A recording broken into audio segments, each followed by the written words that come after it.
మొన్న ఇంటర్నెట్లో ఒక ఫోటో వైరల్ అయింది. మోదీ, పుటిన్, షీ జిన్పింగ్ ముగ్గురు కలిసి నవ్వుతూ ఉన్న ఫోటో. దీని వెనక అసలు కథ ఏమిటో చూద్దాం. G7కి ప్రత్యామ్నాయంగా Russia, India, China RIC bloc అనే ఆలోచన చాలా కాలంగా ఉంది. గతంలో కూడా ఈ మూడు దేశాలు కలిసి రీజనల్ సెక్యూరిటీ, ట్రేడ్ మీద చర్చలు చేసేవి. ఇటీవల SCO సమ్మిట్లో ఈ ముగ్గురు లీడర్స్ కలిసిన ఫోటో బయటికి వచ్చింది. ఎందుకు హాట్ టాపిక్ అయింది?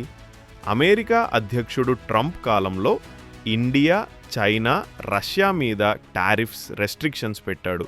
ఇండియా ఎదుగుదల, సెల్ఫ్ డిసిజన్స్, ఉదాహరణకు ఆపరేషన్ సింధూర్ స్ట్రైక్స్ లాంటి మూవ్స్ ట్రంప్కి నచ్చలేదు. రష్యా, ఇండియా ట్రెడిషనల్ ఫ్రెండ్షిప్ చాలా స్ట్రాంగ్.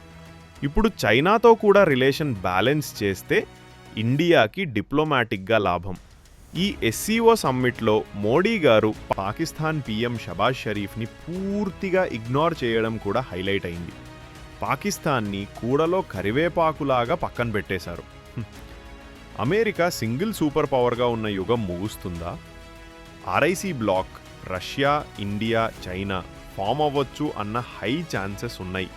ఇది మోడీ గారి మాస్టర్ స్ట్రోక్ అని అనలిస్టులు చెబుతున్నారు. నెక్స్ట్ ఏమవుతుందో చూద్దాం.